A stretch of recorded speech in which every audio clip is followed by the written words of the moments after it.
Welcome to Donmar TV News Channel. Sympathize with you, ABS-CBN, na mawawalan kayo ng franchise. Kasi kung minsan may mga ginigipit kayo talaga eh. No? At ako, mas gusto ko maibigay yung franchise sa iba.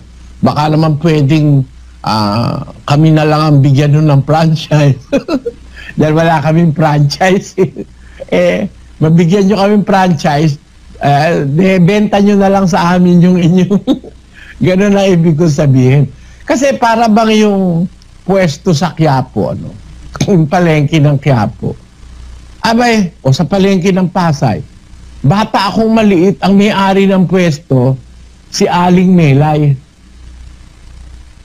Hanggang ako'y tumanda, si Aling Melay pa rin. Aba, nung ako'y matanda ng matanda, bumalik ako sa Pasay, mamimili ako, sino na baka ako may-ari ng pwesto? Kasi wala na si Aling Melay. Ay, 10 taon na pong patay si Lola. Sino may-ari ngayon? Kami po, mga apo. Sabi kong ganon. Bakit ganon? Sana, sa Biblia kasi hindi ganon eh. Na isang tao lang ang may-ari ng isang bagay na dapat pinakikinabangan ng marami. Sana after 25 years na ikaw franchise holder, after 25 big years, ibigay naman sa iba, diba? Para ang gobyerno hindi naka-tie up sa mga nasa media. Kasi that is a way of disciplining power.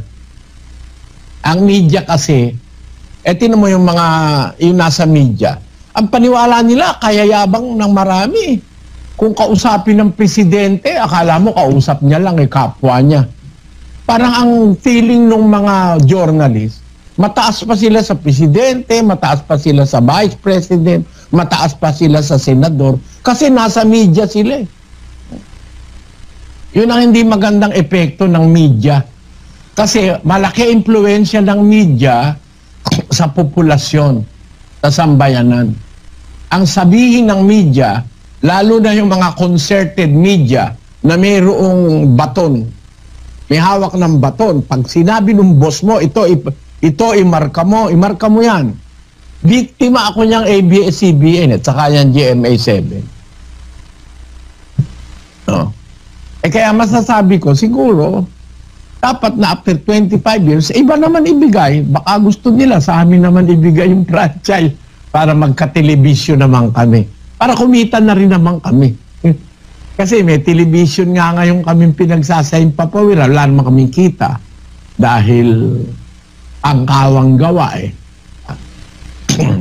yung tinatawag ngayon na public service channel. Maraming mga services, mga ginawa ng kapatid na Daniel, mga free. Yung naririnig ko na nangyayari ngayon, ang lakas kasi ng ABS-CBN, pati sa mga senador, dapat kasi ang nag-iimbestiga sa tungkol sa franchise, House of Representatives muna. Ngayon, lumundag. Pumunta na sa Senate. Ewan ko kung ano sasabihin ng Supreme Court ng Pilipinas. No? It's a jump. Kasi ang legal process, it is the House of Representatives that grants the franchise. Bakit lumundag sa Senate? Malakas ba kayo sa Senado? Uy, by the way kwento ko lang, napanood niyo yung bagong vlog ni Ivana? Sino nakapanood ng bagong vlog ni Ivana dyan? Grabe yung kwento niya Meron daw ng api sa kanya ng isang host. Ng isang host ng ABS-CBN. Sinigaw-sigawan daw siya. Aba, pambira talaga Nung hindi pa siya kasikatan. Yung tinanong, anong first letter? Letter M.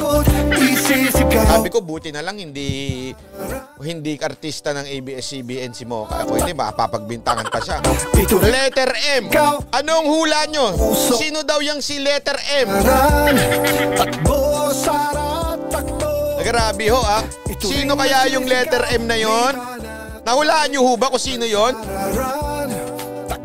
Nung one time daw na sa taping sila, syempre sama-sama sa kwarto, tapos pinalabas yung isang yung PA niya. Kasi ganoon naman talaga, minsan pinalalabas yung PA para hindi nakakaya. Kasi normal naman talaga may PA yung bawat isang artista. Pag masikip na pinalalabas yung PA, lumabas ata yung PA, umupo somewhere, yung pala ang naupuan niya yung dressing room nitong letter M.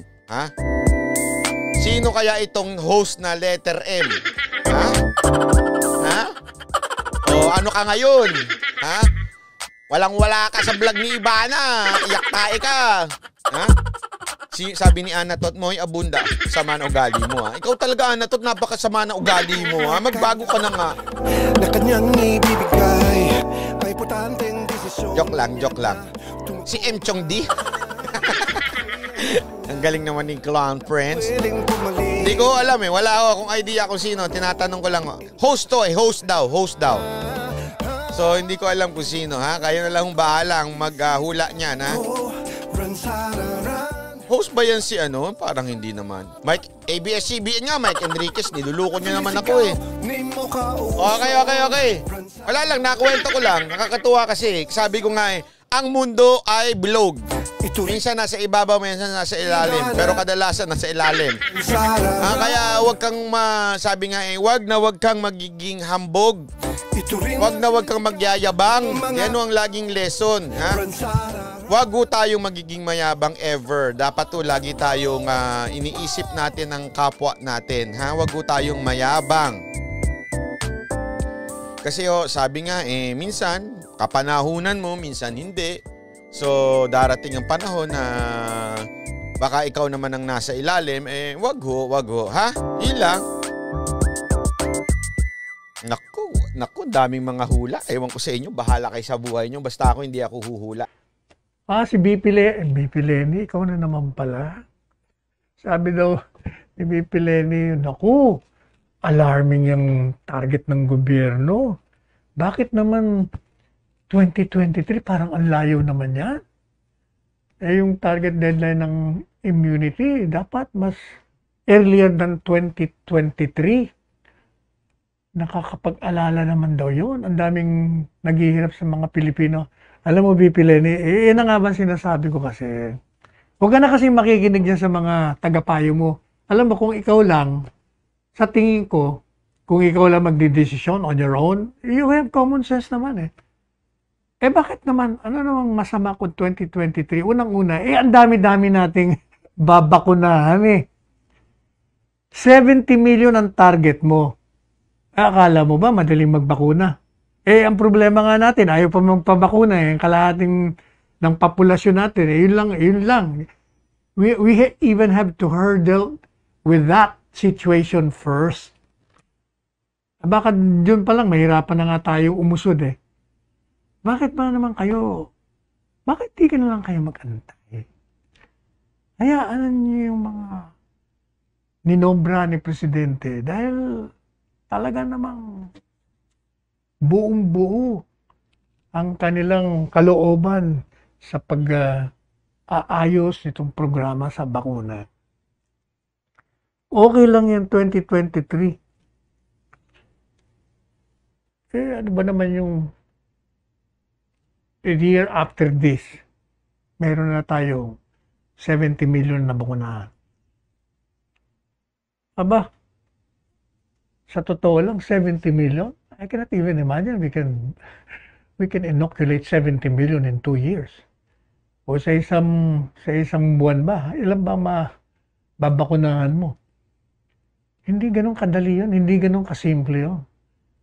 Doon nga sa ibang bansa, kita mo hanggang ngayon ang Amerika, ilan pa lang Samantalang sila ng pinakamayaman sa buong mundo, kumpleto sila.